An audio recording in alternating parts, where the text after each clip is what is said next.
भारत के एक छोटे से गांव में भोपाल नाम का एक किसान रहता था। उसके पास ना तो जमीन थी, ना घर, ना कोई संपत्ति, बस एक टूटी फूटी झोपड़ी थी जो बारिश में भीगती थी और गर्मी में तंदूर बन जाती थी। भोपाल की उम्र 45 साल की थी, लेकिन उसका शरीर 60 साल के बूढ़े जैसा दिखता था। काली धूप में जली हुई त्वचा, हाथों में गहरी दरारें और आंखों में एक अजीब सी थकान जो शायद जिंदगी भर की मेहनत और गरीबी ने दे दी थी। उसकी पत्नी सुनंदा भी उसी तरह मेहनत मजदूरी करती थी। दोनों के 3 बच्चे थे, 2 बेटे और 1 बेटी।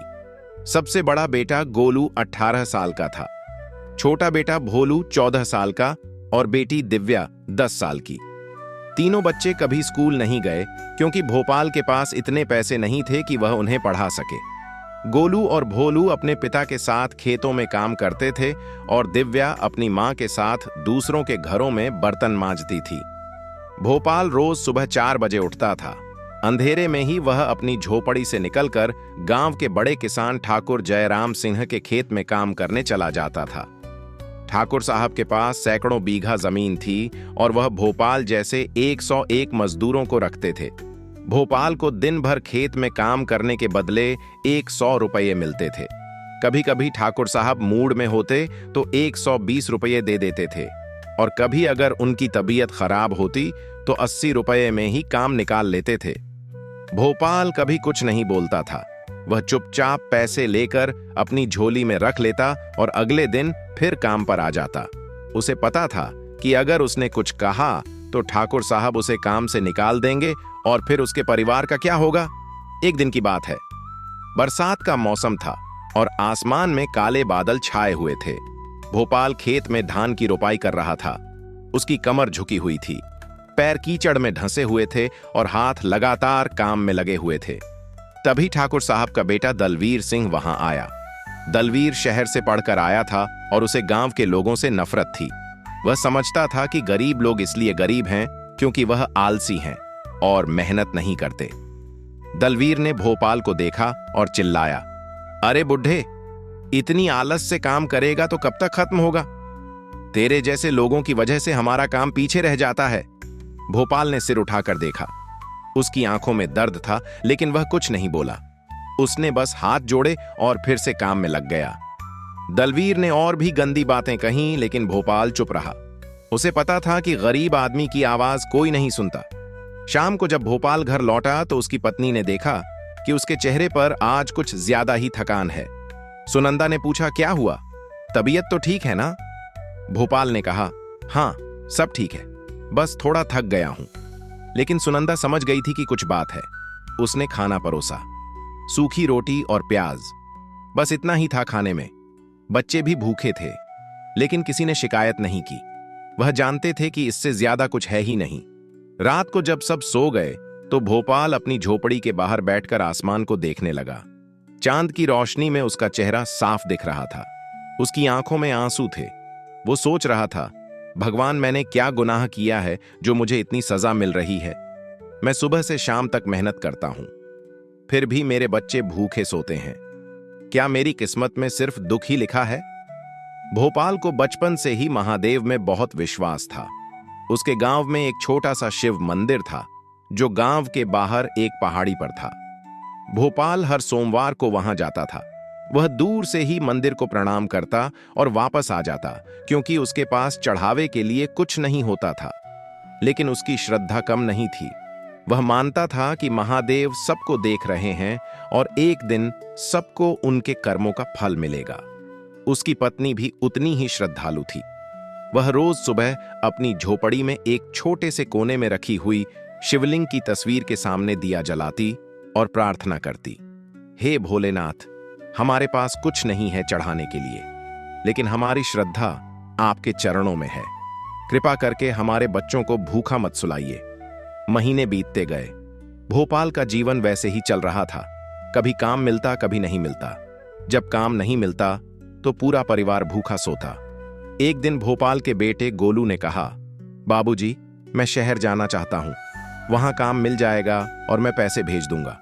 भोपाल ने मना किया, नहीं बेटा, शहर में बहुत धोखा है, तू यहीं रह, भगवान की कृपा होगी तो सब ठीक हो जाएगा। लेकिन गोलू जिद्दी था। उसने कहा, बाबूजी यहां रहकर भी क्या होगा, रोज भूखे पेट सोना पड़ता है, मुझे जाने दीजिए। भोपाल को अपने बेटे की बात में दम लगा। उसने सोचा कि शायद गोलू सही कह रहा है, गांव में तो कुछ होने वाला नहीं है। आखिरकार उसने गोलू को जाने की इजाजत दे दी। गोलू शहर चला गया। वहां उसे एक फैक्ट्री में काम मिल गया। वह महीने में एक बार घर आता और 500 रुपये दे जाता। भोपाल को थोड़ी राहत मिली, लेकिन परेशानी कम नहीं हुई। 1 साल बीत गया। गोलू शहर में ठीक ठाक काम कर रहा था। भोपाल और उसका परिवार किसी तरह गुजारा कर रहे थे। तभी एक दिन गांव में एक साधु आया। वो साधु काले कपड़े पहने हुए था। उसके माथे पर तिलक था और हाथ में एक त्रिशूल था। वह गांव गांव घूमकर लोगों को महादेव की कथा सुनाता था और उनसे दान लेता था। साधु भोपाल की झोपड़ी के पास से गुजर रहा था। उसने भोपाल को देखा जो खेत से आ रहा था। साधु ने भोपाल को रोका और कहा, भाई, तुम्हारे चेहरे पर बहुत दुहक दिख रहा है, क्या बात है? भोपाल ने कहा, महाराज, मैं एक गरीब आदमी हूं। जिंदगी भर मेहनत की, लेकिन कुछ नहीं मिला। अब तो उम्मीद भी नहीं रही। साधु ने भोपाल की तरफ गौर से देखा और फिर बोला, तुम्हारी किस्मत में बहुत कुछ लिखा है, लेकिन तुम्हें थोड़ा इंतजार करना होगा। महादेव की कृपा बहुत जल्द तुम पर होने वाली है। बस तुम अपनी श्रद्धा मत खोना। भोपाल ने साधु की बात सुनी, लेकिन उसे विश्वास नहीं हुआ। उसने सोचा कि यह साधु भी बाकी साधुओं की तरह है, जो लोगों को झूठी उम्मीद देकर पैसे ऐंठते हैं। लेकिन फिर भी उसके मन में कहीं एक छोटी सी आशा जग गई। शायद सच में महादेव की कृपा हो जाए, शायद उसकी जिंदगी बदल जाए। लेकिन दिन वैसे ही बीतते रहे, कुछ नहीं बदला। भोपाल रोज खेत में काम करता, शाम को थका हारा घर आता और रात को भूखे पेट सोता। उसकी पत्नी भी दूसरों के घरों में काम करती और शाम को घर आकर बच्चों के लिए खाना बनाती। बच्चे भी अपने अपने काम में लगे रहते। जिंदगी एक ही गति से चल रही थी, जैसे कोई पुरानी घड़ी जो बंद होने वाली हो, लेकिन फिर भी धीरे धीरे टिक टिक कर रही हो। फिर एक दिन कुछ ऐसा हुआ जिसने भोपाल की जिंदगी की दिशा बदल दी। वो दिन सावन के महीने का एक सोमवार था। भोपाल सुबह जल्दी उठा और उसने सोचा कि आज महादेव के मंदिर जाना चाहिए। वह अपनी पत्नी से बोला, आज मैं मंदिर जा रहा हूं, तुम खेत में चली जाना, मैं थोड़ी देर में आता हूं। सुनंदा ने कहा, ठीक है, लेकिन जल्दी आ जाना, ठाकुर साहब नाराज हो जाएंगे। भोपाल ने कहा, हां, मैं बस प्रणाम करके आ जाऊंगा। वह अपनी झोपड़ी से निकला और मंदिर की तरफ चल पड़ा। मंदिर गांव से करीब 3 किलोमीटर दूर था। रास्ता पत्थरीला और कठिन था। भोपाल के पैरों में चप्पल भी नहीं थी, इसलिए पत्थर चुभ रहे थे, लेकिन उसने परवाह नहीं की। वह बस चलता रहा। जब वह मंदिर पहुंचा तो सूरज निकल चुका था। मंदिर छोटा था, लेकिन बहुत सुंदर था। वहां एक पुराना शिवलिंग था जो काले पत्थर का बना हुआ था। भोपाल ने मंदिर में प्रवेश किया, शिवलिंग के सामने खड़ा हुआ और हाथ जोड़कर प्रार्थना करने लगा। उसकी आंखों में आंसू थे। वह बोला, हे महादेव, मैं आपका सबसे गरीब भक्त हूं। मेरे पास आपको चढ़ाने के लिए कुछ नहीं है, न फूल हैं, न फल है, न दूध है, न शहद है, बस मेरी श्रद्धा है। मैं जानता हूं कि मैंने पिछले जन्म में कोई बुरा काम किया होगा, इसलिए इस जन्म में मुझे इतनी सजा मिल रही है। लेकिन मेरे बच्चों का क्या कसूर है? वह भूखे सोते हैं। मेरी बेटी के पास पहनने के लिए ढंग के कपड़े नहीं हैं। मेरे बेटे पढ़ नहीं पाए। कृपा करके उन पर दया कीजिए। मुझे जो भी सजा देनी है दे दीजिए, लेकिन मेरे बच्चों को खुश रखिए। भोपाल इतना रो रहा था कि उसकी सिसकियां पूरे मंदिर में गूंज रही थीं। वह वहीं जमीन पर बैठ गया और रोता रहा। कुछ देर बाद उसे लगा कि कोई उसके कंधे पर हाथ रख रहा है। उसने सिर उठाकर देखा तो वहां कोई नहीं था, लेकिन उसे एक अजीब सी शांति महसूस हुई। ऐसा लगा जैसे किसी ने उसे सांत्वना दी हो। उसने फिर से शिवलिंग को प्रणाम किया और मंदिर से बाहर निकल आया। जब वह मंदिर से नीचे उतर रहा था तो रास्ते में उसे एक बूढ़ा आदमी मिला। वो बूढ़ा आदमी सफेद कपड़े पहने हुए था। उसके बाल सफेद थे और चेहरे पर एक अजीब सी चमक थी। बूढ़े ने भोपाल से कहा, बेटा, तुम बहुत परेशान लग रहे हो। भोपाल ने कहा, हाँ बाबा, बहुत परेशान हूं, जिंदगी ने बहुत तोड़ दिया है। बूढ़े ने कहा, परेशान मत हो बेटा, जिस महादेव की तुमने प्रार्थना की है वह बहुत दयालु हैं। वह अपने भक्तों को कभी निराश नहीं करते। तुम्हारी मुश्किलें जल्द ही दूर होने वाली हैं, बस तुम्हें धैर्य रखना होगा। भोपाल ने बूढ़े की बात सुनी और उससे आशीर्वाद लिया। बूढ़े ने अपनी झोली से कुछ निकाला और भोपाल को दिया। वह एक छोटी सी पोटली थी। बूढ़े ने कहा, इसे संभाल कर रखना, यह तुम्हारे काम आएगी। भोपाल ने पोटली ले ली और बूढ़े को धन्यवाद दिया। जब उसने पीछे मुड़कर देखा तो बूढ़ा गायब था। भोपाल हैरान हो गया। उसने इधर उधर देखा, लेकिन बूढ़ा कहीं नहीं था। उसे लगा कि शायद वह कोई साधु था जो मदद करने के लिए आया था। भोपाल घर पहुंचा और पोटली खोली। उसमें कुछ सूखे पत्ते थे और एक छोटी सी चिट्ठी। चिट्ठी पर लिखा था, इन पत्तों को पानी में उबाल कर पीना, यह बीमारियों को ठीक करते हैं, इन्हें बेचकर तुम पैसे कमा सकते हो। भोपाल को समझ नहीं आया कि यह क्या है। उसने सुनंदा को दिखाया। सुनंदा ने कहा, शायद यह कोई जड़ी बूटी है, तुम इसे रख लो, कभी काम आएगी। भोपाल ने पोटली को संभाल कर रख दिया और खेत पर काम करने चला गया। उस दिन जब वह खेत पर पहुंचा तो ठाकुर साहब बहुत गुस्से में थे। उन्होंने भोपाल को बुलाया और कहा, तू देर से क्यों आया? मैं तुझे पैसे इसलिए देता हूं कि तू समय पर काम करे। भोपाल ने हाथ जोड़े और कहा, माफ कीजिए मालिक, मैं मंदिर गया था, अब नहीं होगा। ठाकुर साहब ने कहा, अगर फिर से ऐसा हुआ तो मैं तुझे काम से निकाल दूंगा, समझा? भोपाल ने सिर हिलाया और काम में लग गया। कुछ दिन बीत गए। एक दिन गांव में खबर फैली कि ठाकुर साहब की पत्नी बहुत बीमार हैं। उन्हें बहुत तेज बुखार है और कोई दवा काम नहीं कर रही है। ठाकुर साहब ने शहर से डॉक्टर बुलाया, लेकिन डॉक्टर भी कुछ नहीं कर पाया। ठाकुर साहब बहुत परेशान थे। तभी गांव की एक बुजुर्ग महिला ने ठाकुर साहब से कहा, मालिक, मैंने सुना है कि भोपाल के पास कुछ जड़ी बूटी है जो बुखार ठीक करती है, आप उससे पूछिए। ठाकुर साहब ने भोपाल को बुलाया। भोपाल डर के मारे कांप रहा था। उसे लगा कि शायद ठाकुर साहब उस पर किसी बात का गुस्सा करने वाले हैं, लेकिन ठाकुर साहब ने नरम आवाज में कहा, राम प्रसाद, मैंने सुना है कि तेरे पास कोई जड़ी बूटी है जो बुखार ठीक करती है, क्या यह सच है? भोपाल ने कहा, हाँ मालिक, मुझे एक साधु ने दी थी, लेकिन मुझे नहीं पता कि यह काम करती है या नहीं। ठाकुर साहब ने कहा, तू उसे ले आ, मेरी पत्नी बहुत बीमार है, अगर तेरी दवा से वह ठीक हो गई तो मैं तुझे इनाम दूंगा। भोपाल घर गया और वह पोटली लेकर आया। उसने पत्तों को पानी में उबाला और ठाकुर साहब की पत्नी को पिलाया। अगले दिन चमत्कार हो गया। ठाकुर साहब की पत्नी का बुखार उतर गया और वह बिल्कुल ठीक हो गई। ठाकुर साहब बहुत खुश हुए।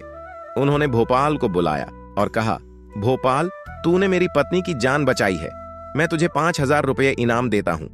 भोपाल को विश्वास नहीं हो रहा था। उसने जिंदगी में कभी इतने पैसे एक साथ नहीं देखे थे। उसने हाथ जोड़े और कहा, धन्यवाद मालिक। ठाकुर साहब ने कहा, और सुन, अगर तेरे पास और भी ऐसी जड़ी बूटियां हैं तो तू उन्हें बेच सकता है, लोग खरीदेंगे।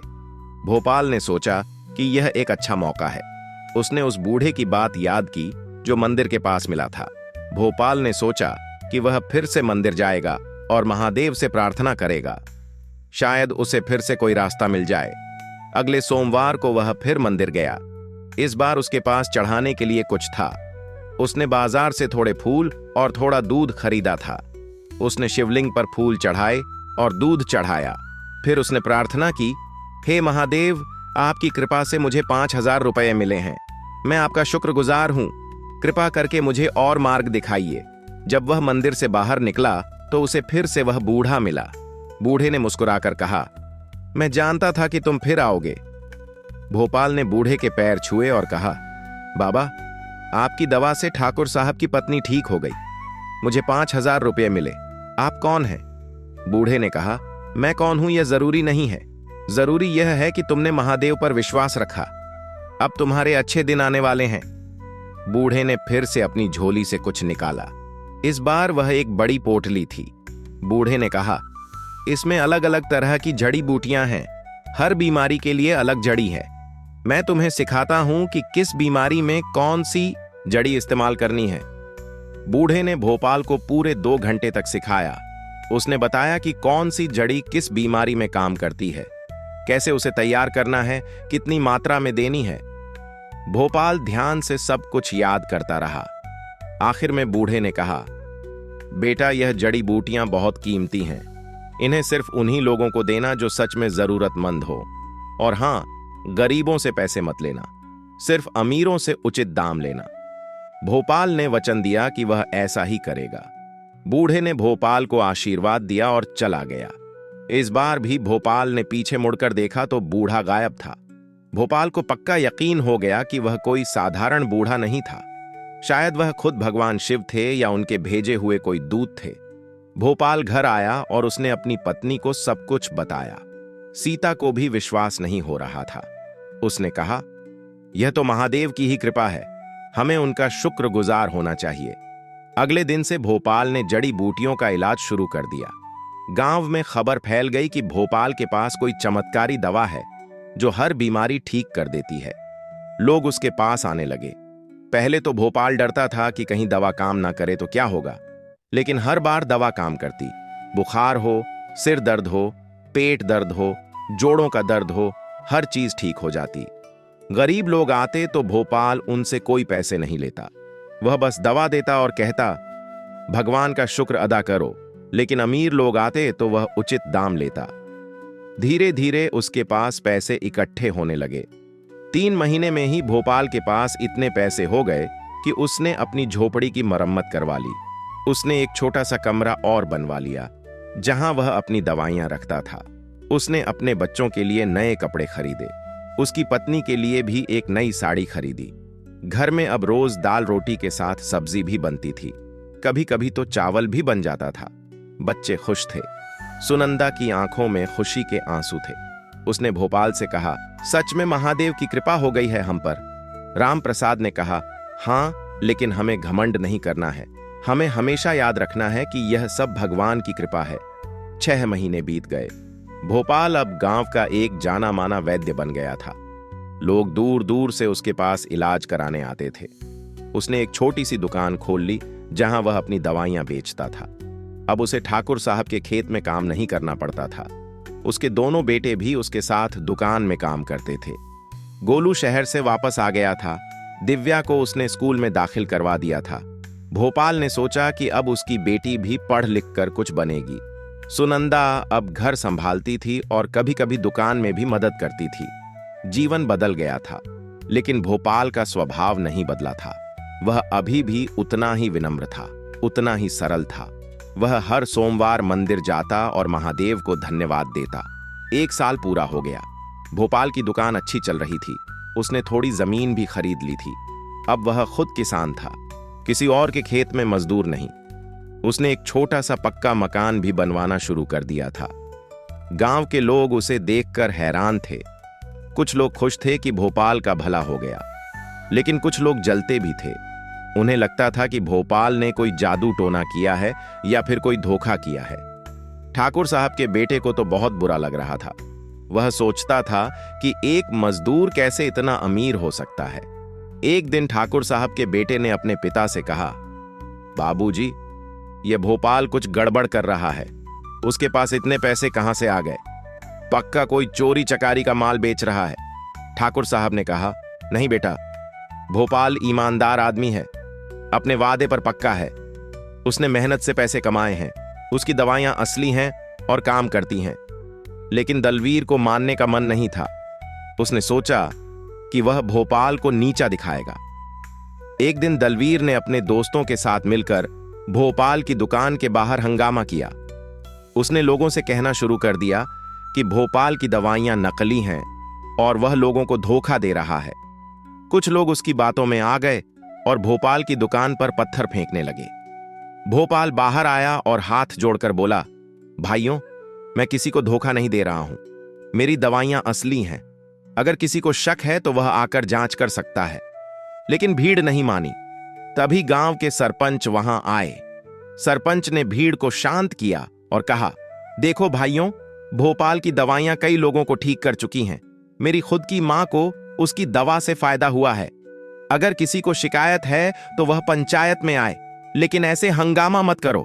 भीड़ धीरे धीरे तितर बितर हो गई, लेकिन भोपाल को बहुत दुख हुआ। उसने सोचा कि लोग इतनी जल्दी किसी पर शक कैसे कर लेते हैं। उस रात भोपाल सो नहीं पाया। वह सोच रहा था कि क्या उसने कुछ गलत किया है, क्या उसे यह दवाइयां बेचनी चाहिए थी।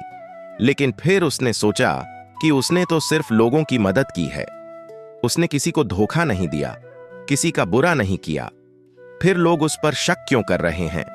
अगले दिन सुबह वह फिर मंदिर गया।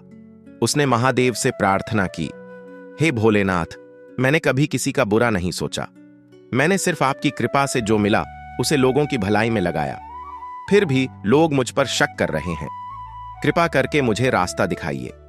जब वह मंदिर से बाहर आया तो फिर वही बूढ़ा वहां खड़ा था। बूढ़े ने मुस्कुराते हुए कहा, बेटा, जब तुम भलाई का काम करोगे तो कुछ लोग तुम्हारे खिलाफ भी होंगे। यह दुनिया का नियम है, लेकिन तुम्हें घबराना नहीं है। तुम अपना काम करते रहो, सच्चाई हमेशा जीतती है। भोपाल को बूढ़े की बातों से हिम्मत मिली। उसने वापस जाकर अपनी दुकान खोली और काम शुरू कर दिया। धीरे धीरे लोग फिर से आने लगे। जिन लोगों को उसकी दवा से फायदा हुआ था, उन्होंने दूसरे लोगों को बताया कि भोपाल की दवाइयां असली हैं। दलवीर और उसके दोस्तों की बातों को किसी ने गंभीरता से नहीं लिया। कुछ महीनों में सब कुछ फिर से पहले जैसा हो गया। भोपाल की दुकान फिर से भरने लगी, लोग दूर दूर से आने लगे। उसकी दवाइयों की इतनी मांग बढ़ गई कि उसे और लोगों को काम पर रखना पड़ा। उसने गांव के कुछ बेरोजगार युवकों को काम दिया। अब भोपाल सिर्फ अपने परिवार को ही नहीं बल्कि दूसरों को भी रोजगार दे रहा था। गांव के लोग उसका सम्मान करने लगे। सरपंच ने उसे पंचायत की एक मीटिंग में बुलाया और उसे सम्मानित किया। भोपाल को लगा कि अब उसकी जिंदगी में वाकई बदलाव आ गया है। 2 साल बीत गए। भोपाल का नया घर बनकर तैयार हो गया था। वह एक सुंदर पक्का मकान था जिसमें 3 कमरे थे, एक रसोई थी और एक छोटा सा आंगन था। भोपाल ने घर में एक छोटा सा मंदिर भी बनवाया था जहां वह रोज महादेव की पूजा करता था। उसकी बेटी दिव्या अब स्कूल में अच्छी पढ़ाई कर रही थी। दोनों बेटे गोलू और भोलू दुकान संभाल रहे थे। सुनंदा अब पूरी तरह से घर संभालती थी। उसे अब दूसरों के घरों में काम नहीं करना पड़ता था। भोपाल ने गांव में एक कुआं भी खुदवाया ताकि गांव के लोगों को पानी की समस्या ना हो। उसने गांव के मंदिर की भी मरम्मत करवाई। लोग उसकी तारीफ करते और कहते कि भोपाल ने अमीर होकर भी गरीबों को नहीं भूला। भोपाल हमेशा कहता, यह सब महादेव की कृपा है, मैं तो बस उनका भक्त हूं। लेकिन जैसा कि कहते हैं, खुशियां हमेशा नहीं रहती। एक दिन भोपाल की दुकान में एक आदमी आया। वह आदमी शहर से था और देखने में बहुत सभ्य लग रहा था। उसने भोपाल से कहा, मैं आपकी दवाइयों के बारे में सुनकर आया हूं। मैं एक बड़ी कंपनी का मालिक हूं और मैं चाहता हूं कि आप मेरे साथ मिलकर अपनी दवाइयों का बड़े स्तर पर उत्पादन करें। हम इसे पूरे देश में बेच सकते हैं। भोपाल ने कहा, लेकिन साहब, मैं तो एक छोटा सा आदमी हूं, मुझे बड़े बिजनेस के बारे में कुछ नहीं पता। वो आदमी बोला, आपको कुछ करने की जरूरत नहीं है, बस आप मुझे अपनी दवाइयों का फार्मूला दे दीजिए, मैं बाकी सब संभाल लूंगा। और हां, मैं आपको इसके लिए अच्छे पैसे दूंगा। भोपाल को यह बात सही नहीं लगी। उसे लगा कि अगर उसने फार्मूला दे दिया तो शायद वह आदमी उसका गलत इस्तेमाल करे। उसने कहा, माफ कीजिए साहब, लेकिन मैं यह नहीं कर सकता।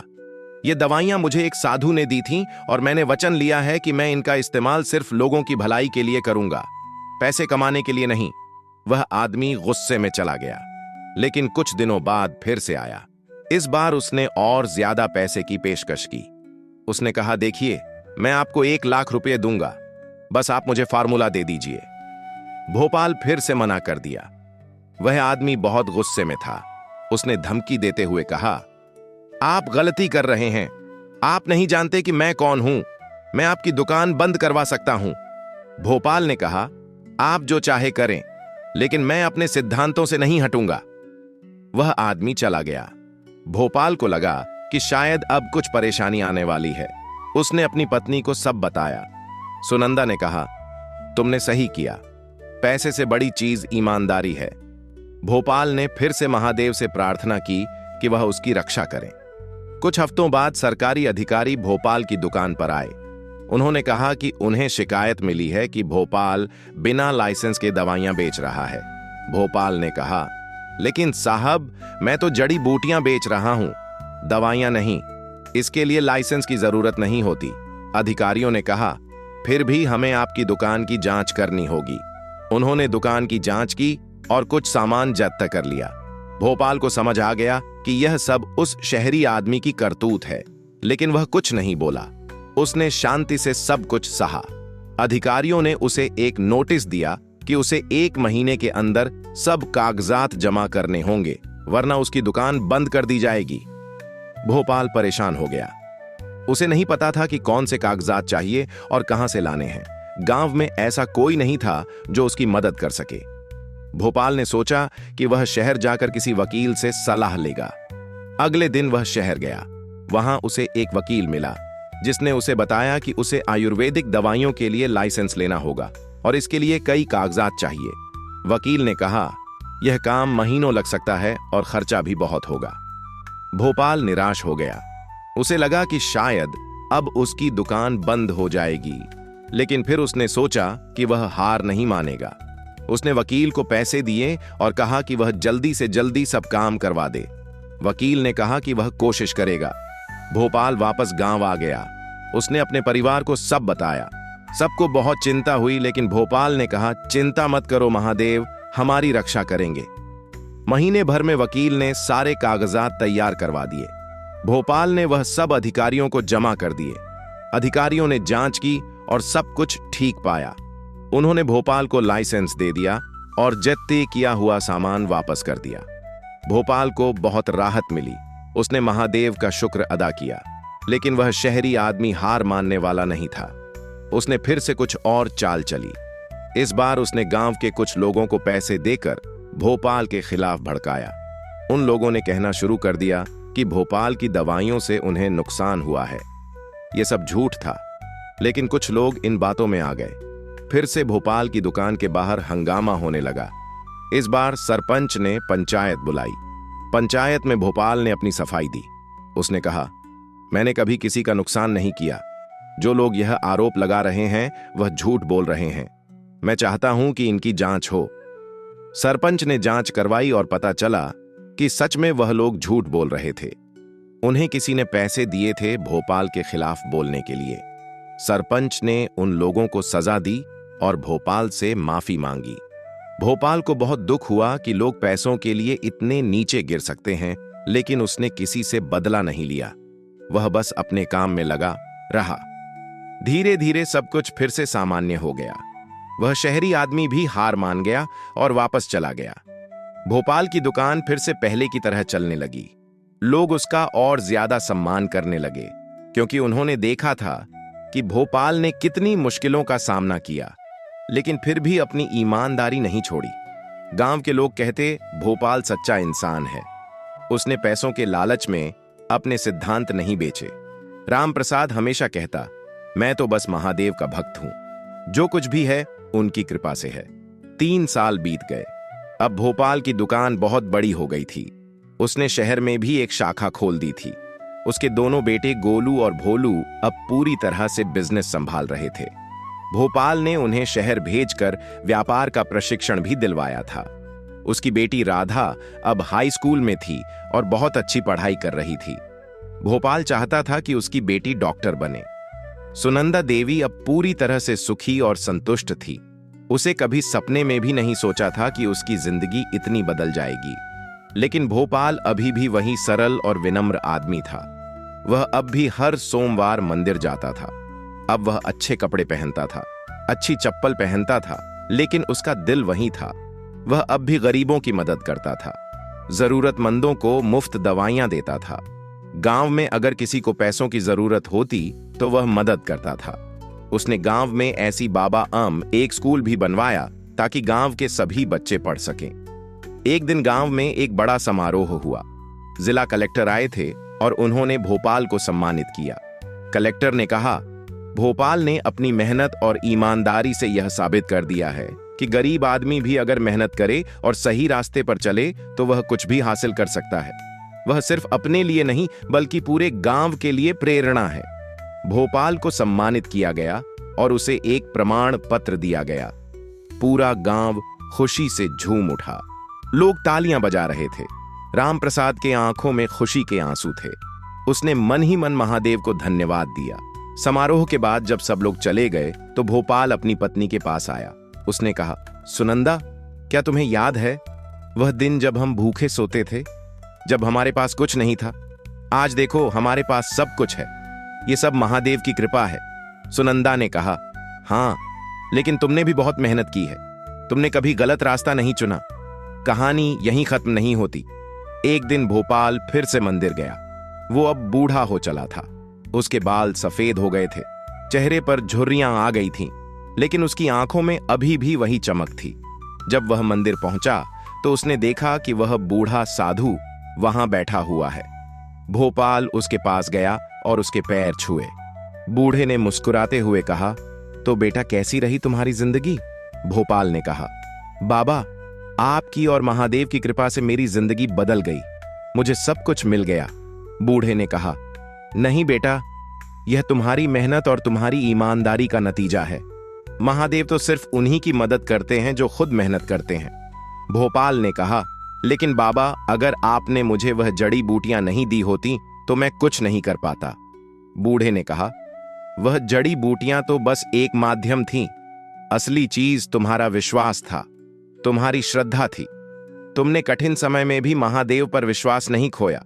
तुमने पैसों के लालच में अपने सिद्धांत नहीं बेचे। यही तुम्हारी असली ताकत थी। भोपाल को अब समझ आया कि वह बूढ़ा साधु कोई और नहीं बल्कि खुद महादेव थे। उसने हाथ जोड़े और बोला, हे भोलेनाथ, मैं आपका कृतज्ञ हूं। आपने मुझ पर इतनी कृपा की। बूढ़े ने कहा, बेटा, मैंने कुछ नहीं किया। जो कुछ भी तुमने हासिल किया वह तुम्हारी अपनी मेहनत से है।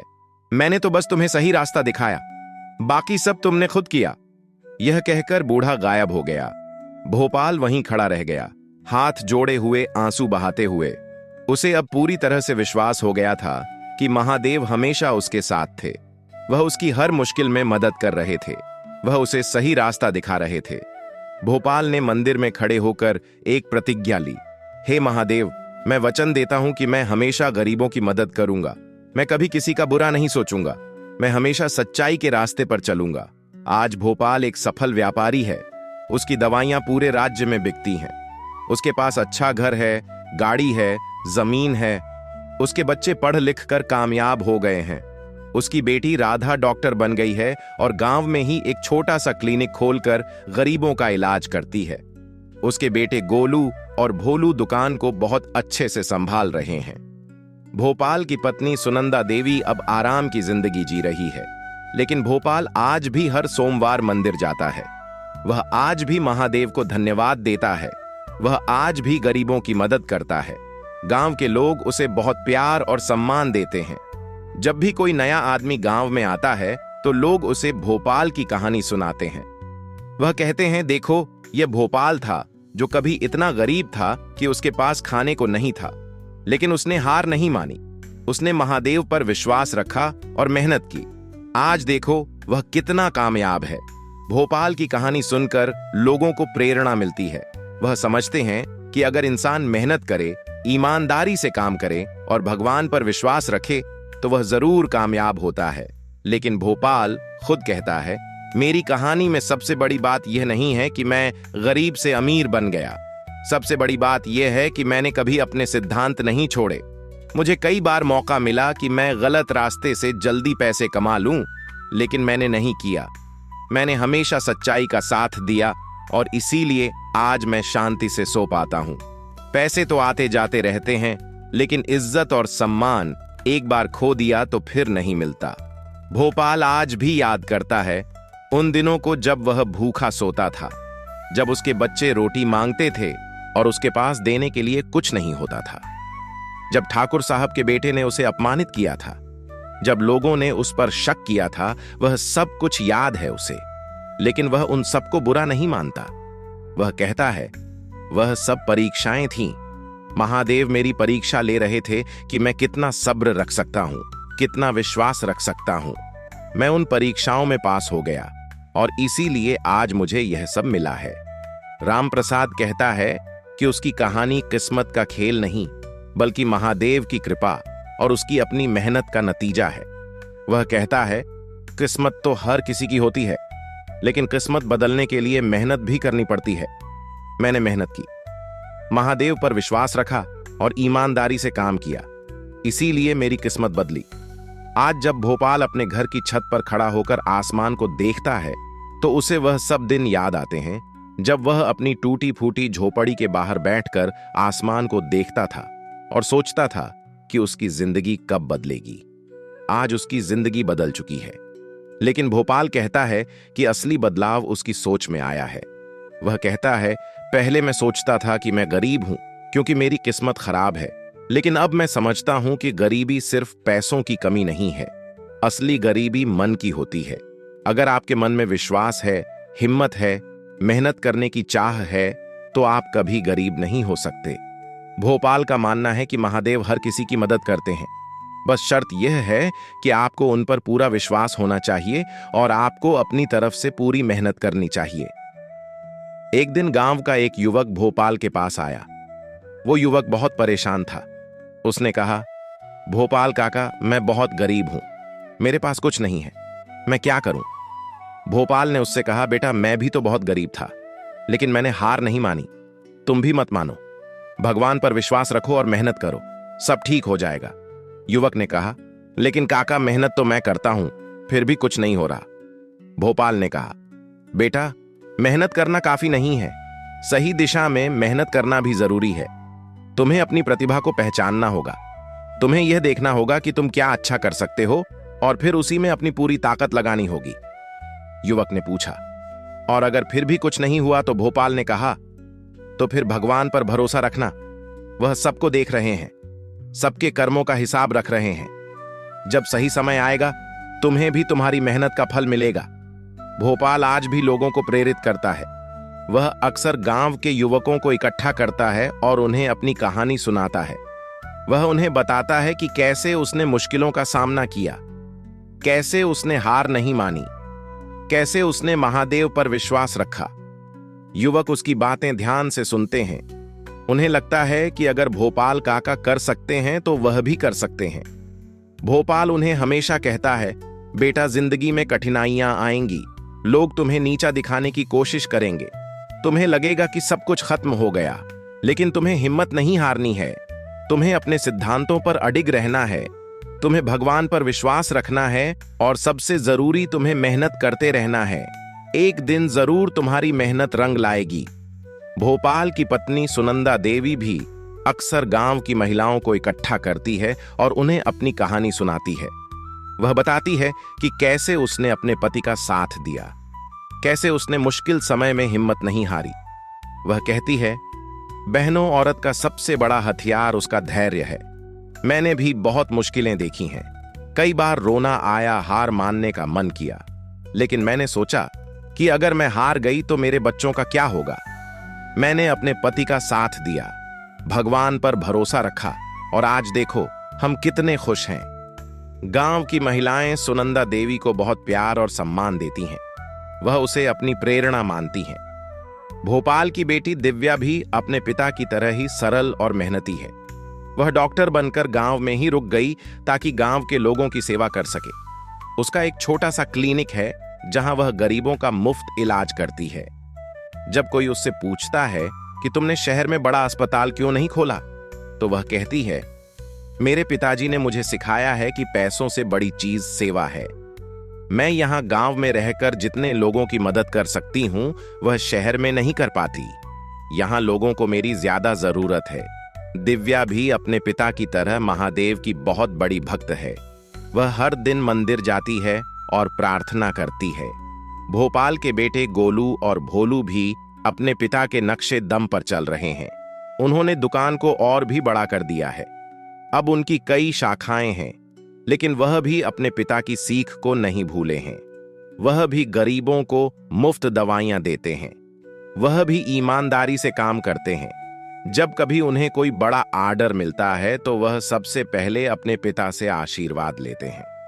भोपाल अपने बच्चों को देखकर बहुत खुश होता है। उसे लगता है कि उसकी मेहनत सफल हो गई। उसके बच्चे न सिर्फ पढ़ लिख कर कामयाब हो गए बल्कि अच्छे इंसान भी बने। गांव में हर साल एक बड़ा मेला लगता है। उस मेले में भोपाल की कहानी का एक नाटक किया जाता है। बच्चे भोपाल का किरदार करते हैं और दिखाते हैं कि कैसे एक गरीब किसान मेहनत और भगवान की कृपा से सफल हो गया। लोग वह नाटक बहुत शौक से देखते हैं। भोपाल भी उस नाटक को देखने जाता है। जब वह अपनी जिंदगी को मंच पर देखता है तो उसकी आंखों में आंसू आ जाते हैं। उसे वह सब दिन याद आ जाते हैं जब वह सच में बहुत मुश्किल में था। लेकिन साथ ही वह खुश भी होता है कि उसकी कहानी लोगों को प्रेरणा दे रही है। नाटक के बाद बच्चे भोपाल के पास आते हैं और उससे आशीर्वाद लेते हैं। भोपाल उन्हें प्यार से सिर पर हाथ फेरता है और कहता है, बेटा, हमेशा सच बोलना, मेहनत करना और भगवान पर भरोसा रखना। बाकी सब अपने आप ठीक हो जाएगा। एक बार एक पत्रकार भोपाल से मिलने आया। वह पत्रकार उसकी कहानी पर एक लेख लिखना चाहता था। उसने भोपाल से पूछा, आपकी कहानी बहुत प्रेरणादायक है, लेकिन बताइए, क्या सच में यह महादेव की कृपा थी या फिर सिर्फ आपकी किस्मत? भोपाल ने मुस्कुराते हुए कहा, देखिए, मैं एक साधारण आदमी हूं। मैं बड़ी बड़ी बातें नहीं कर सकता, लेकिन मैं इतना जानता हूं कि जब मैं बिल्कुल टूट चुका था, जब मुझे लग रहा था कि अब कुछ नहीं हो सकता, तब मैंने महादेव से प्रार्थना की और उसके बाद मेरी जिंदगी बदलने लगी। तो मैं कैसे कह सकता हूं कि यह महादेव की कृपा नहीं थी? हां, मैंने मेहनत की, यह भी सच है, लेकिन मेहनत तो मैं पहले भी करता था। फर्क यह था कि इस बार मुझे सही दिशा मिली, सही मौका मिला और वह मौका मुझे महादेव ने दिया। पत्रकार ने फिर पूछा, तो आप कहना चाहते हैं कि किस्मत का कोई रोल नहीं है? भोपाल ने कहा, नहीं, मैं ऐसा नहीं कह रहा। किस्मत जरूर होती है, लेकिन किस्मत को बदला जा सकता है। मेहनत से, भगवान की कृपा से, सही रास्ते पर चलने से मेरी किस्मत में शायद गरीबी लिखी थी, लेकिन महादेव की कृपा से वह बदल गई। पत्रकार ने भोपाल की कहानी पर एक बड़ा लेख लिखा। वह लेख अखबार में छपा और बहुत से लोगों ने पढ़ा। लोगों को भोपाल की कहानी से बहुत प्रेरणा मिली। कई लोगों ने भोपाल को पत्र लिखे और कहा कि उसकी कहानी ने उन्हें हिम्मत दी। कुछ लोग तो खुद भोपाल से मिलने गांव आए। भोपाल सबसे प्यार से मिलता और उन्हें अपना अनुभव बताता। वह हमेशा कहता, मैंने कोई बड़ा काम नहीं किया, मैंने तो बस मेहनत की और भगवान पर भरोसा रखा। आप भी ऐसा कर सकते हैं। लोग उसकी सादगी और विनम्रता से बहुत प्रभावित होते। उन्हें लगता कि यह आदमी सच में महान है, क्योंकि इतनी सफलता के बाद भी इसमें अहंकार नहीं आया। भोपाल अब 60 साल का हो चुका है। उसके बाल पूरी तरह सफेद हो चुके हैं। चलने में थोड़ी दिक्कत होती है, लेकिन वह अभी भी हर सोमवार मंदिर जाता है। कभी कभी तो वह रोज जाता है। उसकी पत्नी सुनंदा कहती है, अब तुम्हारी उम्र हो गई है, रोज इतनी दूर मत जाया करो। लेकिन भोपाल कहता है, नहीं, मुझे जाना ही होगा। मैंने महादेव से वचन लिया है कि मैं उन्हें कभी नहीं भूलूंगा और मैं अपना वचन नहीं तोड़ सकता। भोपाल अक्सर सोचता है कि अगर उस दिन वह मंदिर नहीं गया होता तो क्या होता? अगर उसे वह बूढ़ा साधु नहीं मिला होता तो क्या होता? अगर उसने ठाकुर साहब की पत्नी को वह दवा नहीं दी होती तो क्या होता? शायद वह आज भी वही गरीब मजदूर होता। लेकिन फिर वह सोचता है कि नहीं, ये सब महादेव की योजना थी। उन्होंने पहले से ही तय कर रखा था कि मेरी जिंदगी कब और कैसे बदलेगी। मैं तो बस एक माध्यम था। भोपाल को अब भी वह दिन याद आता है जब वह पहली बार महादेव के मंदिर गया था और रो रो कर प्रार्थना की थी। उस दिन उसे लगा था कि शायद कोई उसकी सुन ही नहीं रहा, लेकिन आज वह जानता है कि महादेव हर पल उसे सुन रहे थे, उसे देख रहे थे। वह बस सही समय का इंतजार कर रहे थे। भोपाल कहता है, भगवान का समय सबसे सही समय होता है। हम चाहते हैं कि हमारी मुश्किलें तुरंत दूर हो जाएं, लेकिन भगवान जानते हैं कि हमारे लिए क्या सही है और कब सही है। इसीलिए कभी कभी हमें इंतजार करना पड़ता है। एक दिन गांव में बाढ़ आ गई। बारिश बहुत तेज हुई थी और नदी उफान पर थी। कई लोगों के घर डूब गए, फसलें बर्बाद हो गईं, लोग बेघर हो गए। गांव में हाहाकार मच गया। भोपाल ने जैसे ही यह खबर सुनी, उसने तुरंत अपने बेटों को बुलाया। उसने कहा, बेटा, गांव के लोगों को हमारी जरूरत है। हमारे पास जो भी है वह सब उनके काम आना चाहिए। भोपाल ने अपने घर का एक हिस्सा बेघर लोगों को रहने के लिए दे दिया। उसने अपने गोदाम से अनाज निकालकर लोगों में बांट दिया। उसने कपड़े बंटवाए, दवाइयां बंटवाई। उसकी बेटी दिव्या दिन रात बाढ़ पीड़ितों का इलाज करती रही। भोपाल खुद भी बचाव कार्य में लगा रहा। वह बूढ़ा हो चुका था, लेकिन फिर भी वह जवान लड़कों की तरह काम कर रहा था। उसकी पत्नी सुनंदा लोगों के लिए खाना बनाती रही। पूरा परिवार दिन रात लोगों की सेवा में लगा रहा। गांव के लोगों ने देखा कि भोपाल ने अपनी सफलता में उन्हें नहीं भूला। वह आज भी उनके साथ खड़ा है। बाढ़ के बाद गांव को फिर से बसाने में महीनों लग गए। भोपाल ने जिन लोगों के घर बह गए थे, उन्हें नए घर बनाने में मदद की। जिनकी फसलें बर्बाद हो गई थीं, उन्हें नए बीज दिए। जो लोग बीमार पड़ गए थे, उनका मुफ्त इलाज करवाया। भोपाल ने इस काम में लाखों रुपए खर्च कर दिए। जब उसके बेटों ने कहा, बाबूजी इतना खर्च करना ठीक नहीं है, हमारा बिजनेस भी तो चलाना है, तो भोपाल ने कहा, बेटा यह पैसे महादेव ने मुझे दिए हैं लोगों की सेवा करने के लिए, अपने लिए जमा करने के लिए नहीं। आज अगर मैं इन लोगों की मदद नहीं करूंगा तो यह पैसे किस काम के। और फिर जब मैं मुसीबत में था तो इन्हीं लोगों ने तो मेरा साथ दिया था। आज उनकी बारी है तो मैं कैसे पीछे हट सकता हूं। बेटों को अपने पिता की बात समझ आ गई और उन्होंने भी पूरे मन से लोगों की मदद की। धीरे धीरे गांव फिर से पहले जैसा हो गया। लेकिन इस बार गांव के लोगों का भोपाल के प्रति प्यार और सम्मान और भी बढ़ गया। लोग कहते, भोपाल सिर्फ नाम का ही अच्छा आदमी नहीं है, वह दिल से भी अच्छा है। उसने हमारी मुसीबत में हमारा साथ दिया। गांव के सरपंच ने एक सभा बुलाई और भोपाल को सम्मानित किया। लेकिन भोपाल ने कहा, मैंने कुछ खास नहीं किया, मैंने तो बस अपना फर्ज निभाया। यह गांव मेरा है, यह लोग मेरे हैं, इनकी मदद करना मेरा कर्तव्य है। भोपाल की इस बात ने लोगों के दिल को और छू लिया। उन्हें लगा कि भोपाल सच में एक महान इंसान है। समय बीतता गया। भोपाल की उम्र अब 65 साल हो गई थी। उसका शरीर कमजोर होने लगा था। डॉक्टरों ने कहा कि उसे आराम करना चाहिए, लेकिन भोपाल को आराम करना नहीं आता था। वह अभी भी दुकान जाता, लोगों से मिलता, उनकी समस्याएं सुनता। एक दिन वह दुकान पर बैठा था कि एक बहुत बूढ़ा आदमी वहां आया। वो इतना बूढ़ा था कि चल भी नहीं पा रहा था। उसके साथ उसका पोता था जो उसे सहारा देकर लाया था। बूढ़े ने कहा, भोपाल, मैं तुझे तब से जानता हूं जब तू बच्चा था। मैंने तेरी सारी जिंदगी देखी है। तू बहुत गरीब था, लेकिन तूने कभी हार नहीं मानी। आज तू इस गांव का सबसे सम्मानित आदमी है। मैं तुझे आशीर्वाद देने आया हूं। भोपाल ने उस बूढ़े के पैर छुए और कहा, चाचा, आपका आशीर्वाद ही मेरी असली दौलत है। पैसे तो आते जाते रहते हैं, लेकिन बड़ों का आशीर्वाद हमेशा काम आता है। उस दिन के बाद भोपाल ने सोचा कि अब उसे कुछ और करना चाहिए। उसने गांव में एक बड़ा सामुदायिक भवन बनवाने का फैसला किया, जहां गांव के लोग अपने कार्यक्रम कर सकें, बैठकें कर सकें।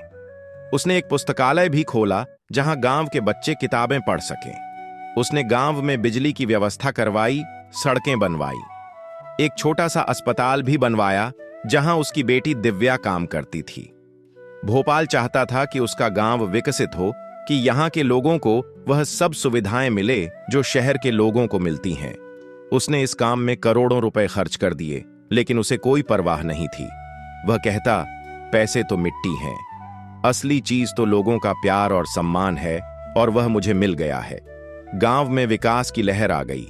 लोगों की जिंदगी बेहतर होने लगी। बच्चे पढ़ने लगे, बीमार लोगों को अच्छा इलाज मिलने लगा, गांव की औरतों को रोजगार मिलने लगा। सब कुछ बदल रहा था, और इस सब के पीछे भोपाल की मेहनत और लगन थी। लोग कहते, भोपाल ने हमारे गांव को स्वर्ग बना दिया है। लेकिन भोपाल कहता, यह मेरा गांव है, यह मेरा परिवार है, इनके लिए कुछ भी करना मेरा सौभाग्य है। सरकार ने भी भोपाल के काम को देखा और उसे कई पुरस्कार दिए।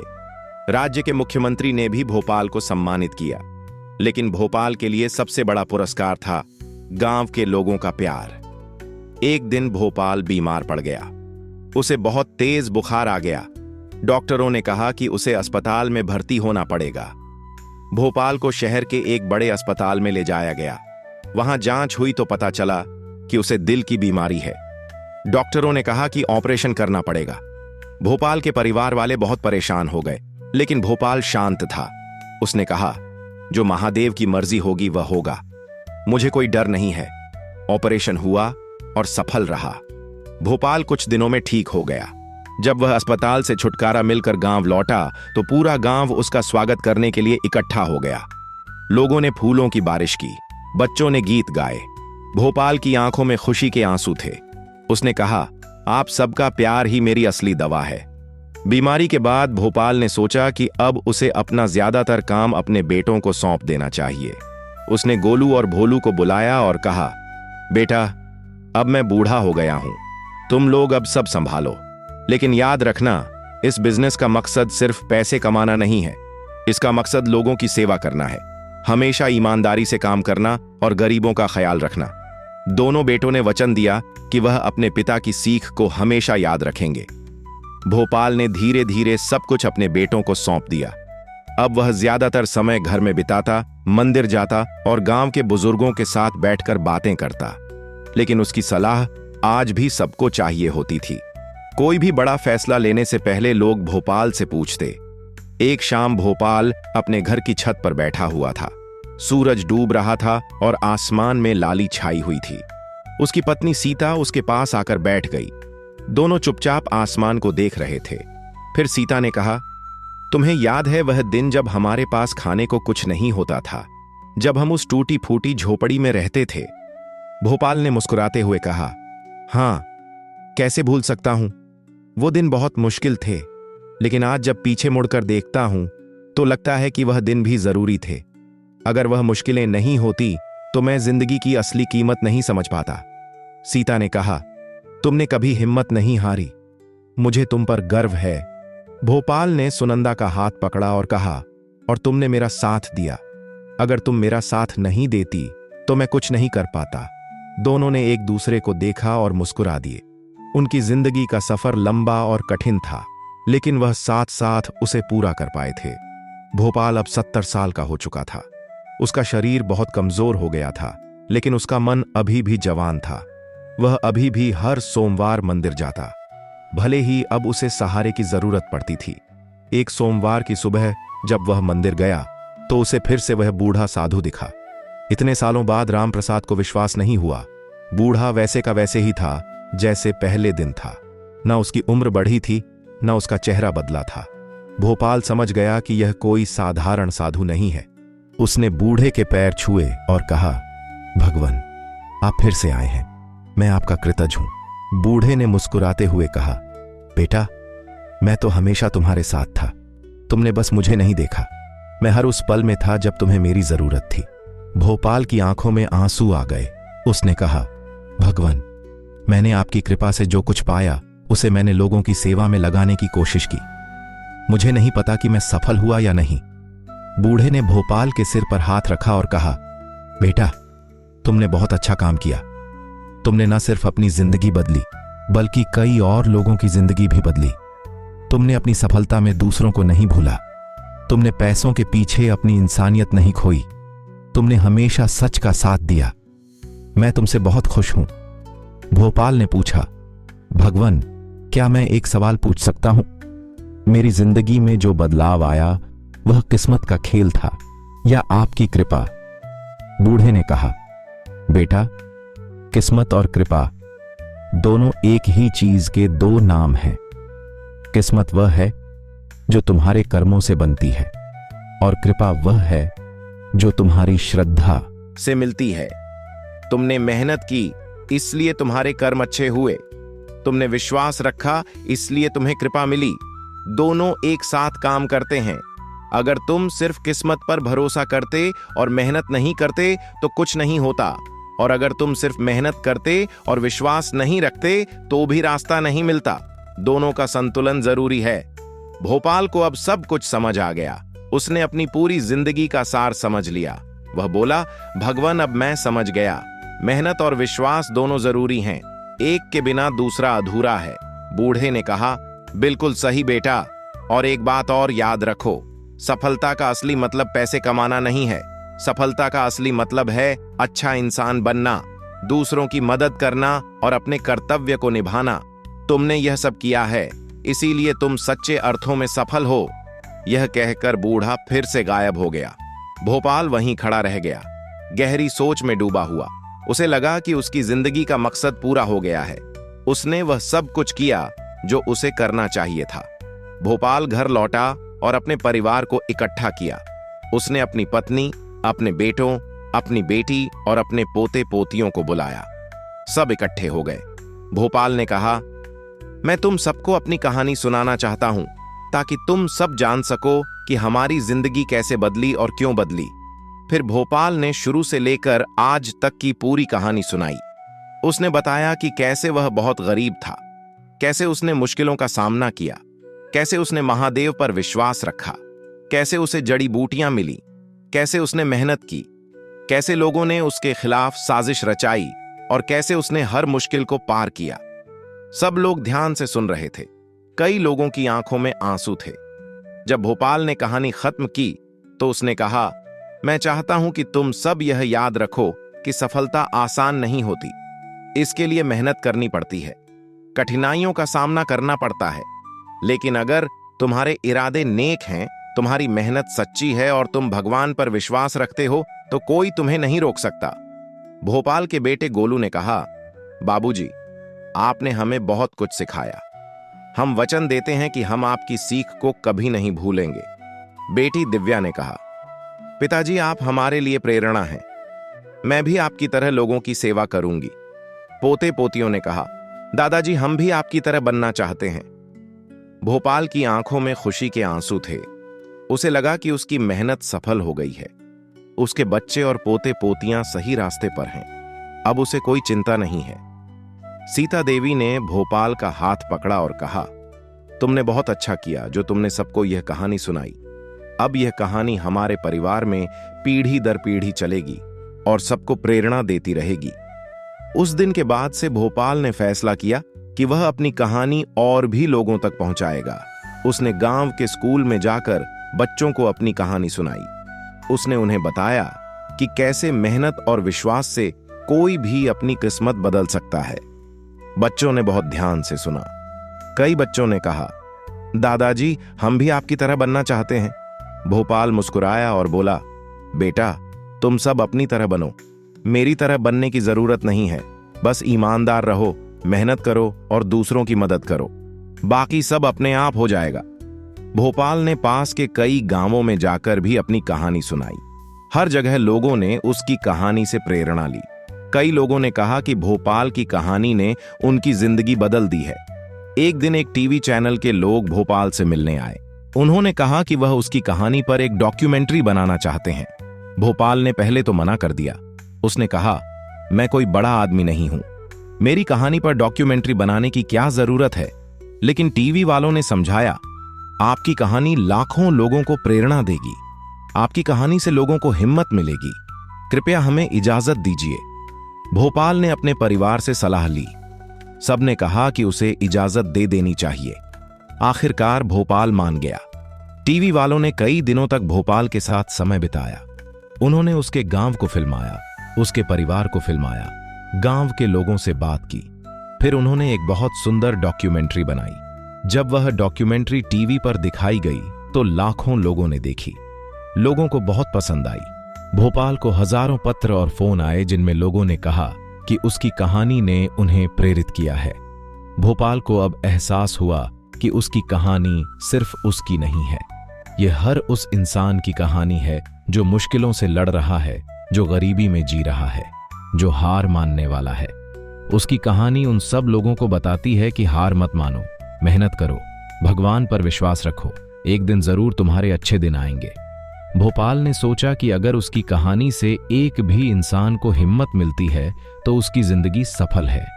उसने महादेव को धन्यवाद दिया कि उन्होंने उसे इतना मौका दिया कि वह दूसरों की मदद कर सके, दूसरों को प्रेरित कर सके। आज भोपाल 75 साल का हो गया है। उसका शरीर बहुत कमजोर हो गया है। वह अब ज्यादा बाहर नहीं निकल पाता, लेकिन उसका दिमाग अभी भी तेज है। वह अपने बिस्तर पर बैठकर गांव के लोगों से मिलता है, उनकी समस्याएं सुनता है, उन्हें सलाह देता है। लोग आज भी उसके पास आते हैं और कहते हैं, भोपाल काका, हमें आपकी सलाह चाहिए। भोपाल उन्हें प्यार से समझाता है। वह कहता है, बेटा, जिंदगी में कठिनाइयां आती रहेंगी, लेकिन हिम्मत मत हारना। भगवान पर भरोसा रखना और मेहनत करते रहना, सब ठीक हो जाएगा। लोग उसकी बातों को ध्यान से सुनते हैं और मानते हैं, क्योंकि वह जानते हैं कि भोपाल की बातों में अनुभव है, सच्चाई है। एक रात भोपाल को एक सपना आया। उस सपने में वह फिर से उस पुराने शिव मंदिर में था। महादेव खुद उसके सामने खड़े थे। महादेव ने मुस्कुराते हुए कहा, भोपाल, तुमने बहुत अच्छा काम किया। तुमने अपनी जिंदगी को सार्थक बनाया। अब तुम्हारा समय पूरा होने वाला है, लेकिन घबराओ मत। तुम्हारी कहानी हमेशा जिंदा रहेगी। तुम्हारे नाम से लोग प्रेरणा लेते रहेंगे। भोपाल ने हाथ जोड़े और कहा, भगवान, मैं तैयार हूं। आपने मुझे इतना कुछ दिया, मैं आपका कृतज्ञ हूं। महादेव ने कहा, तुमने जो कुछ पाया वह तुम्हारी मेहनत का फल था। मैंने तो बस तुम्हें सही रास्ता दिखाया। भोपाल ने कहा, भगवान, एक आखिरी सवाल। मेरी जिंदगी में जो बदलाव आया वह किस्मत का खेल था या आपकी कृपा? महादेव ने मुस्कुराते हुए कहा, भोपाल, यह सवाल का जवाब तो तुम खुद जानते हो। यह दोनों ही था। तुम्हारी किस्मत तुम्हारे कर्मों से बनी और मेरी कृपा तुम्हारी श्रद्धा से मिली। दोनों मिलकर तुम्हारी जिंदगी बदली। भोपाल सुबह उठा। उसे वह सपना बहुत साफ याद था। उसे लगा कि शायद उसका समय आ गया है। उसने अपने परिवार को बुलाया, सबको पास बिठाया। फिर उसने कहा, मुझे लगता है कि मेरा समय आ गया है। मैं जाने से पहले तुम सबसे कुछ कहना चाहता हूं। सब डर गए, लेकिन भोपाल ने मुस्कुराते हुए कहा, डरो मत। मौत से डरने की क्या बात है? मैंने अपनी जिंदगी पूरी तरह से जी ली है। अब मैं शांति से जाना चाहता हूं, लेकिन तुम सबसे एक वचन लेना चाहता हूं। सबने कहा, बाबूजी, आप जो कहेंगे हम वही करेंगे। भोपाल ने कहा, मैं चाहता हूं कि तुम सब हमेशा ईमानदार रहो, मेहनत करो, गरीबों की मदद करो और भगवान पर विश्वास रखो। पैसा आता जाता रहता है, लेकिन इज्जत और सम्मान हमेशा के लिए होते हैं। इन्हें कभी मत खोना। सबने वचन दिया। भोपाल ने फिर कहा, और एक बात, मेरी कहानी को आगे बढ़ाना, लोगों को बताना कि किस्मत को बदला जा सकता है अगर इंसान मेहनत करे और भगवान पर विश्वास रखे। मेरी कहानी से लोगों को प्रेरणा मिलनी चाहिए, उम्मीद मिलनी चाहिए। सबने फिर से वचन दिया। भोपाल संतुष्ट हो गया। उसने महसूस किया कि अब उसका काम पूरा हो गया है। उसने अपनी जिंदगी का मकसद पूरा कर लिया है। अब वह शांति से जा सकता है। उस रात भोपाल ने आखिरी बार महादेव से प्रार्थना की। उसने कहा, हे भोलेनाथ, मैं आपका शुक्रगुजार हूं। आपने मुझ पर इतनी कृपा की। अब मैं आपके पास आने के लिए तैयार हूं। और उस रात भोपाल शांति से सो गया। अगली सुबह जब परिवार वाले उसे जगाने गए तो उन्होंने पाया कि वह इस दुनिया को छोड़कर चला गया था। उसके चेहरे पर एक शांत मुस्कान थी। ऐसा लग रहा था जैसे वह बहुत खुश हो। पूरे गांव में शोक की लहर दौड़ गई। हजारों लोग भोपाल को अंतिम विदाई देने आए। लोग रो रहे थे, कह रहे थे, हमने एक महान इंसान को खो दिया। भोपाल का अंतिम संस्कार बहुत सम्मान के साथ किया गया। गांव के हर घर से लोग आए, शहर से भी लोग आए, जिलाधिकारी आए, मुख्यमंत्री ने शोक संदेश भेजा। सबने भोपाल को श्रद्धांजलि दी। कहा कि वह एक महान इंसान था जिसने अपनी जिंदगी से साबित कर दिया कि मेहनत और ईमानदारी से कोई भी सफल हो सकता है। भोपाल के बेटों ने वचन लिया कि वह अपने पिता के सपने को पूरा करेंगे। उन्होंने कहा, हमारे पिता ने हमें जो सिखाया वह हम कभी नहीं भूलेंगे। हम उनकी राह पर चलेंगे। भोपाल के जाने के बाद गांव में उसकी याद में एक मूर्ति लगाई गई। उस मूर्ति के नीचे लिखा था, भोपाल एक साधारण किसान जिसने असाधारण काम किए। उसकी कहानी हमेशा हमें प्रेरित करती रहेगी। हर साल उसकी पुण्यतिथि पर गांव में एक बड़ा कार्यक्रम होता है। लोग इकट्ठे होते हैं और भोपाल की कहानी सुनाते हैं। नए लोगों को, बच्चों को बताते हैं कि कैसे एक गरीब किसान ने मेहनत और विश्वास से अपनी किस्मत बदल दी। भोपाल की कहानी आज भी लोगों को प्रेरणा देती है। जब भी कोई हार मानने लगता है, लोग उसे भोपाल की कहानी सुनाते हैं। कहते हैं, देखो, भोपाल भी तो बहुत मुश्किल में था, लेकिन उसने हार नहीं मानी। तुम भी मत मानो। भोपाल का परिवार आज भी उसकी सीख पर चल रहा है। उसके बेटे गोलू और भोलू दुकान को बहुत ईमानदारी से चला रहे हैं। वह आज भी गरीबों को मुफ्त दवाइयां देते हैं। उसकी बेटी दिव्या अभी भी गांव में क्लिनिक चलाती है और गरीबों का मुफ्त इलाज करती है। भोपाल के पोते पोतियां भी अपने दादा की सीख पर चल रहे हैं। वह पढ़ लिख कर अच्छे बन रहे हैं और साथ ही दूसरों की मदद भी कर रहे हैं। भोपाल की पत्नी सुनंदा देवी अब बहुत बूढ़ी हो गई है, लेकिन वह आज भी हर दिन भोपाल की तस्वीर के सामने दिया जलाती है और कहती है, तुमने बहुत अच्छा किया, तुम सच्चे इंसान थे, भगवान तुम्हें शांति दे। भोपाल की कहानी यहीं खत्म नहीं होती, उसकी कहानी आज भी जारी है। हर उस इंसान में जो मुश्किलों से लड़ रहा है, हर उस इंसान में जो गरीबी से जूझ रहा है, हर उस इंसान में जो हार मानने वाला है लेकिन फिर हिम्मत जुटाता है। भोपाल की कहानी बताती है कि किस्मत को बदला जा सकता है, लेकिन इसके लिए मेहनत करनी पड़ती है। भगवान की कृपा जरूर होती है, लेकिन वह उन्हीं पर होती है जो खुद भी मेहनत करते हैं। भोपाल की कहानी यह भी बताती है कि सफलता का असली मतलब पैसे कमाना नहीं है। सफलता का असली मतलब है अच्छा इंसान बनना, दूसरों की मदद करना और समाज के लिए कुछ करना। आज जब लोग भोपाल की कहानी सुनते हैं तो वह सोचते हैं, क्या यह सच में किस्मत का खेल था या महादेव की कृपा? और जवाब है दोनों। किस्मत और कृपा दोनों एक साथ काम करते हैं, लेकिन सबसे जरूरी चीज है इंसान की अपनी मेहनत, उसका विश्वास, उसकी ईमानदारी। भोपाल ने यह सब किया और इसीलिए उसकी जिंदगी बदल गई। उसकी कहानी हर उस इंसान के लिए है जो सोचता है कि उसकी किस्मत खराब है। उसकी कहानी कहती है, हाँ, किस्मत खराब हो सकती है लेकिन उसे बदला जा सकता है। बस जरूरत है हिम्मत की, मेहनत की और भगवान पर विश्वास की। भोपाल ने अपनी जिंदगी से यह साबित कर दिया कि कोई भी इंसान, चाहे वह कितना भी गरीब हो, कितनी भी मुश्किलों में हो, वह अपनी मेहनत और विश्वास से अपनी जिंदगी बदल सकता है। और यही भोपाल की कहानी का असली संदेश है।